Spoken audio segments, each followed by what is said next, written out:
Tapi jangan kita mengatakan orang sesat. Ini NU firqah dallah, Muhammadiyah firqah dallah, Jemaah Tabligh Tabaliyuk firqah dallah. Ini yang berbahaya. Jadi kalau sudah sesat, orang kan bahaya lagi. Ini firqah. Makanya disebutkan di dalam disebutkan di dalam Hasyiah Sawi, ada satu golongan firqatun bi ardil Hijaz yuqalu lahum Wahabiyah. Ada di daerah Hijaz yang mereka menghalalkan darah orang muslim, menghalalkan harta orang muslim, dan kelompok kecil itu dinamakan dengan Wahabiyah, Wahabi. Di mana itu ditulis oleh Imam Sawi di dalam hasyiahnya Tafsir Jalalain. Tafsir Hasyiah ala Jalalain ada namanya Tafsir Sawi. Beli ada 4 jilid. Lihat di dalam itu, di dalam tafsir ayat tentang bima Hizballah bima ladaihim farihun, atau yang mana? Iya, kalau tak salah ya. Hizballah, ada di sana kalimat Hizballah. Hizib bala tentara. Tengok di sana. Jadi di sana disebutkan ada sebuah golongan yang menghalalkan darah orang muslim, kemudian menghalalkan harta orang muslim, wahum firqatun bi ardil Hijaz yuqalu lahum Wahabiyah. Dia ada di negeri Hijaz dan disebut mereka dengan Wahabi. Bapak Ibu mungkin karena tak begitu mendalam membaca kisah tentang Wahabi. Kalau mendalam membaca kisah tentang Wahabi, berdarah betul kisah Wahabi. Berapa ulama-ulama dibunuh oleh Wahabi. Makanya yang hidup di zaman itu sempat menulis kitab. Di antaranya Imam Zaini Dahlan punya kitab namanya Raddun, namanya Durarus Sunniyah ala Raddadil Wahabiyah. Saya punya. Kalau Bapak Ibu pandai baca bahasa Arab, baca kitab itu. Itu hidup di zamannya, tahu kekejaman Wahabi itu. Baca Tarikh An-Najdi, kitab Tarikh An-Najdi. Dikumpulkan semua orang-orang muslim di satu tempat. Di satu tempat ramai di sana orang-orang ini dikumpulkan karena tak mau mengikut dia. Muslim di negeri Hijaz, dibantai mereka seperti mereka membantai onta. Tap. Itulah bukan fitnah loh Wahabi. Bukan fitnah. Jailum ba'dal jail.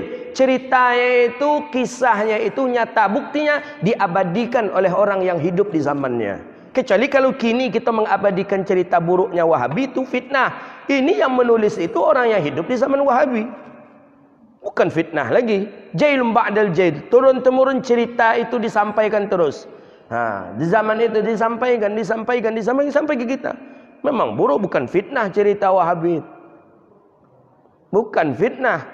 Banyak kitab membahas. Ulama-ulama yang hidup di zamannya banyak membahas tentang bahayanya Wahabi. Ada perempuan-perempuan hamil. Oh ya Allah, dibunuh. Baca kitab Tarikh An-Najdi itu, baca. Bapak Ibu tak pandai bahasa Arab, macam mana nak membacanya? Tak ada bahasa acu tu.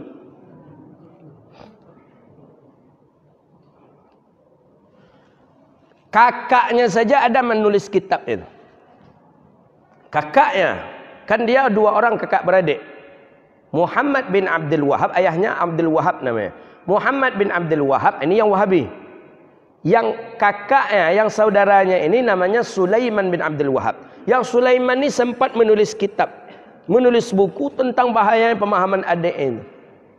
Dia dengan ayahnya dikejar, dia dengan ayahnya dimusuhi. Ini karena ada pesanan politik ini. Maka Muhammad ini berubah nih, Muhammad bin Abdul Wahab ini. Jadi bukan fitnah. Judul kitabnya Sawa'iqul Ilahiyah fi Radd 'alal Wahabiyah. Sulaiman bin Abdul Wahab yang mengarangnya. Jadi bukan fitnah. Udah persatuan sajalah Ustaz. Kita tetap bersatu. Kita tetap okey saja. Tapi mereka yang menghalalkan darah kita nanti. Mereka yang menghalalkan harta kita. Karena kita tidak satu akidah dengan mereka. Malah jelas-jelas mereka mengatakan lebih bertauhid Abu Jahal dan Abu Lahab dibandingkan seorang muslim yang pergi ziarah ke kuburan. Tengok, buka kitab mereka.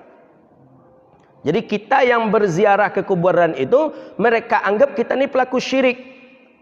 Pelaku syirik berarti boleh dibunuh loh. Syirik halal dibunuh, kata mereka.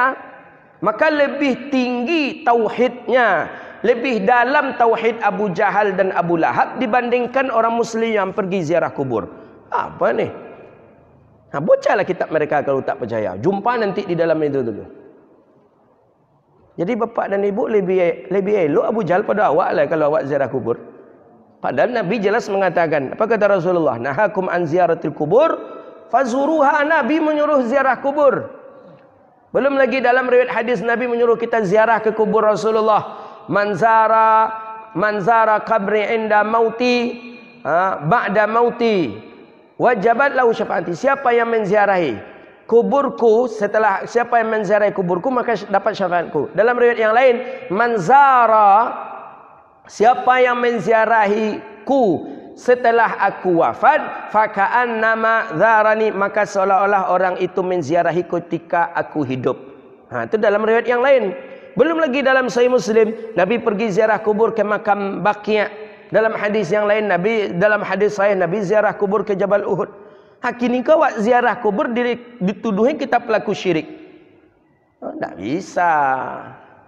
Kita tak bisa dituduh-tuduh seperti itu, tak bisa. Maka bahaya akidah yang mereka bawa itu bahaya sekali.